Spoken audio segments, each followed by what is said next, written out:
As humans, we often observe others and make comparisons, sometimes offering advice on how they can improve their lives. We tend to give opinions based on external information, comparing it to our own past experiences. Have you ever tried to analyze the reality of the current situation before being an opinion person to others or even to your own self? Being meaning makers, it's natural for us to understand new information by referencing what we already know. However, if we don't take a moment to acknowledge the complex and vivid reality of the present, we may miss the truth that is right in front of us, creating another conflict. This tendency can sometimes lead to feelings of frustration, fear, and unhappiness. A genuine self-analysis is akin to a light into your inner world and holding a mirror not only to your face but also to your mind, your habitual pattern, your emotions such as greed, fears, and your dreams.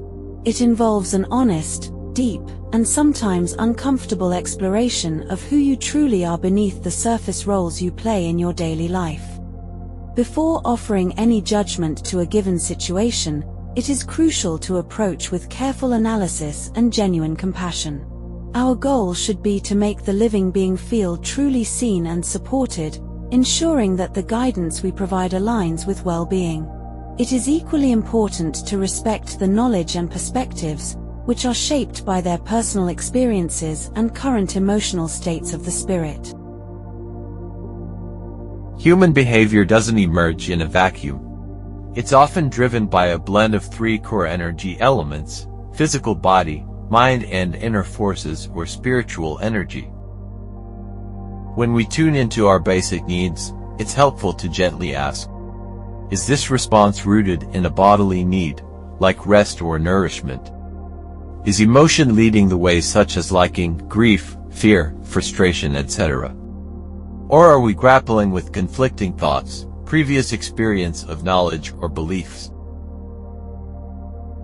For example, hunger is a simple but profound reminder. It signals the body's basic need for sustenance, and it is a universal human experience. When you feel hungry, your body is sending a signal to the brain for a need that must be fulfilled. But how we respond to that signal can vary greatly. But even this simple need invites mindfulness that the food we offer ourselves or others should nourish, delight, and honor those involved in its journey.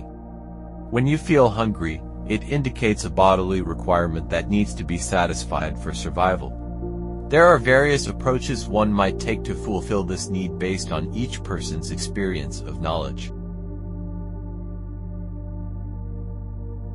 Some people eat food without considering its nutritional value. These individuals are known as instinctive eaters.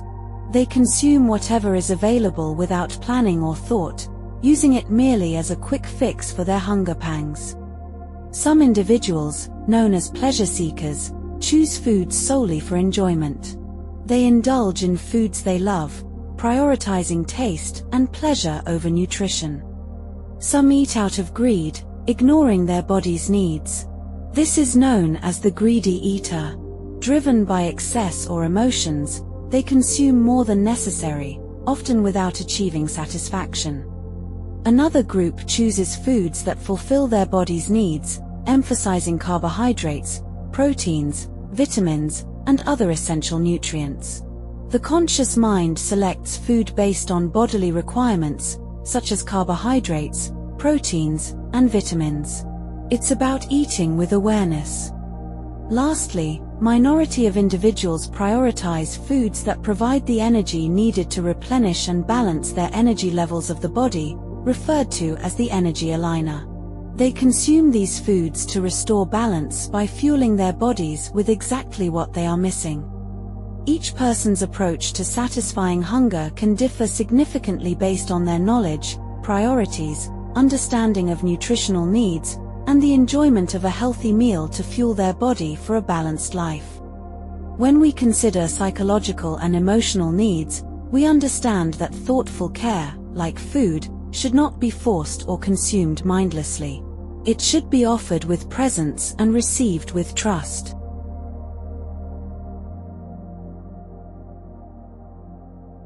Logical, structured, and critical thinking are not just academic tools, they are transformative paths toward deeper understanding. These cognitive skills allow us to break complex situations into manageable parts and see the truth hidden beneath assumption, experience of knowledge, mind, and emotion, spirit. By disrupting our usual patterns of thought, we make space to witness reality as it is, not as our minds habitually interpret it based on our past experience of knowledge. It often appears to us not as a clear destination, but as a chaotic bundle of emotions and expectations. Thoughts arise about careers, family, entertainment, even mortality, and they are often accompanied by emotional feelings such as hope, fear, frustration, or longing. And yet, none of these experiences are happening now. Still, we allow ourselves to suffer based on imagined outcomes, all constructed within the world of thought that arise from the knowledge of previous emotional combinations. Do we need to escape from this trap? Let's imagine you get angry when your friend comes late. Why do you get angry? Because within your network of associations, being late mostly accompanies anger as the effect. This normality will never allow you to shift your thinking to active thinking. You follow the already constructed pattern from repeated experience in the past. In another situation, if you think I am an honest person, on the other hand you expect others to be honest with you. But each and every moment you discover the non-honesty untrustable situation, you become frustrated. You will never find this trustable person in your lifetime. But still the pattern of thinking is the same. To escape this trap, we must start by understanding our thinking patterns. Are we leaning toward optimism or pessimism? Do we say, I can learn from this, or, I'm not good enough? Much of our internal dialogue is shaped by early experiences of knowledge, societal norms, and cultural conditioning. Child consistently criticized by others may grow into an adult gripped by the fear of failure, convinced they aren't good enough. These thoughts, repeated over time, become beliefs, and beliefs shape how we interpret reality. Extreme thinking further narrows our vision: black or white, good or bad, success or failure. We overlook the nuanced possibilities that lie in between. Critical thinking challenges this. It asks, what evidence supports this thought? What other explanations might exist? What haven't I considered? What may be the course leading to this effect? Our genetics play a role too, influencing our temperament and thought patterns in uniquely individual ways. But biology is not destiny. We can learn to think differently. This transformation begins when we shift from passive thinking, automated, to active questioning. Choosing harmony over harm. In the quiet space between thought and action lies a sacred choice. Will this harm or heal me and others? The more deeply we inquire into ourselves, asking who am I, the more clearly we see that even small actions ripple outward. A word spoken in haste may wound. A silence held with grace may soothe.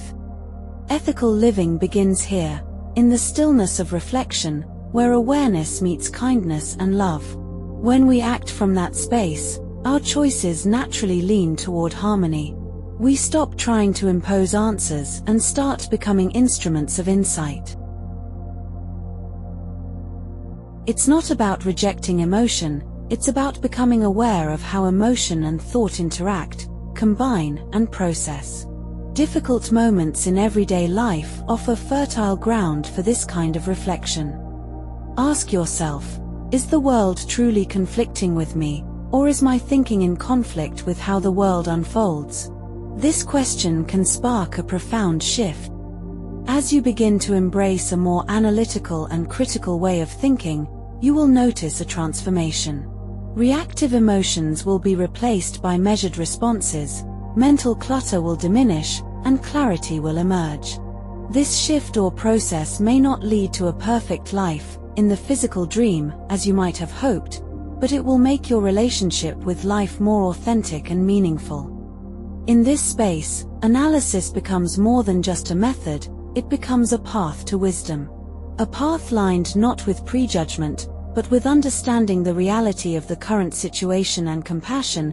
It encourages reflective and mindful analysis, allowing emotional reactions to give way to clarity. In time, that understanding reveals something deeper within you, a self that is capable of insight, integrity, wisdom, and love.